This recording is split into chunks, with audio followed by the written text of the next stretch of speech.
Hello viewers, welcome to Nikki home. ఎలా ఉన్నారండి? నేనైతే చాలా బాగున్నానండి. ఈరోజు నేను చూపించబోయే రెసిపీ వచ్చేసి పోహా అండి. దీన్నే తెలుగులో అటుకుల తిరువాత అంటారండి. ఈజీగా త్వరగా అయిపోతుందండి ఈ రెసిపీ. దీనికి కావాల్సిన ఇంగ్రీడియంట్స్ ఉల్లిపాయలు, పచ్చిమిర్చి, టొమాటో, ఒక నిమ్మపండు, శనగిత్తనాలు, శనగపప్పు, కరివేపాకు, కొత్తిమీర అండి. నిమ్మకాయ అనేది ఆప్షనల్ అండి. మనకు అటుకులు ఇలా క్లీన్ చేసుకోవాలంటే అటుకుల్లో 2 వెరైటీస్ దొరుకుతుంది. కాస్త సల్పాటి అటుకులు దొరుకుతుంది, పల్చటి అటుకులు. ఇవి మందపాటి అటుకులు అండి. నేను మందపాటి అటుకులు తీసుకున్నాను. వీటిని ముందుగా క్లీన్ చేసుకొని ఒకసారి వాష్ చేసుకొని ఒక 5 మినిట్స్ దాకా నాననివ్వాలండి ఇలా వాటర్లో. ఇవి కాస్త నానిన తర్వాత వీటి సైజ్ ఇంక్రీజ్ అయ్యి వాటర్ అంతా అబ్జర్వ్ చేసుకుంటుంది. ఇవి నానే లోపల మనము తిరువాత రెడీ చేసుకుందాం.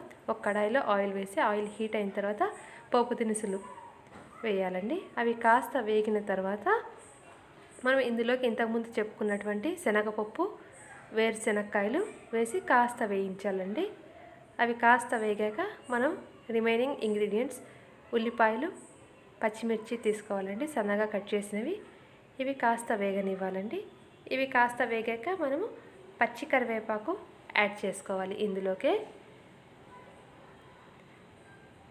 సన్నగా కట్ చేస్తే పచ్చికరివేపాకు ఈజీగా ఉంటుందండి. అలాగే టొమాటోస్ కూడా యాడ్ చేసేసుకొని 1/2 టేబుల్ స్పూన్ పసుపు యాడ్ చేసుకోవాలి. మంచి కలర్ ఇస్తుందండి ఈ పసుపు యాడ్ చేయడం వల్ల మనకు అటుకుల తిరువాతని. సో ఇలాగా అన్నీ మిక్స్ చేసేసుకున్న తర్వాత రుచికి తగినంత సాల్ట్ని యాడ్ చేసుకోవాలి. మనం తీసుకున్న అటుకులని దాన్ని బట్టి మనం సాల్ట్ అనేది యాడ్ చేసుకోవాల్సి ఉంటుంది. ఇలా అన్నింటినీ ఒకసారి కలిపేసుకొని స్టవ్ ఆఫ్ చేసుకొని ఉంచాలండి. తర్వాత ఇప్పుడు మనము పోహా నానబెట్టుకున్నాం చూడండి, కాస్త స్మూత్ అయినాయి. ఇంకా ఎక్కువసేపు నానిస్తే చాలా స్మూత్ అయిపోతాయండి. అప్పుడు రైస్ లాగా అయిపోతుంది, బాగోదు ఐటెం అనేది మనకు రెసిపీ.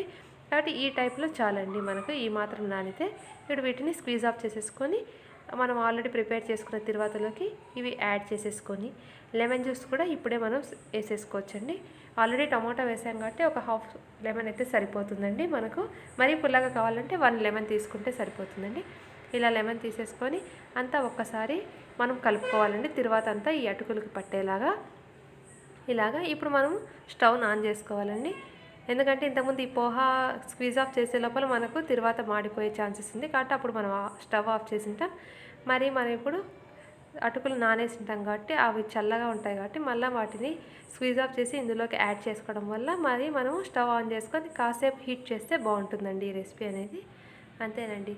చూసారా ఎంతో టేస్టీగా కలర్ఫుల్గా ఉంటుందండి. టమాటోస్ యాడ్ చేసాం కాబట్టి tomatoes, green colour chillies, green coriander and curry leaves ఉండడం వల్ల ఎంతో టేస్టీగా ఉంటుందండి. ఈజీగా అయిపోతుంది రెసిపీ కూడా. మనం దీంతో పాటుగా మనం ఏదైనా కానీ వేరుశెనక్కాయ పొడి లేదా పప్పుల పొడితో కూడా సర్వ్ చేసుకోవచ్చండి. అంతే అండి, ఎంతో టేస్టీగా రుచికరమైన పోహా రెడీ.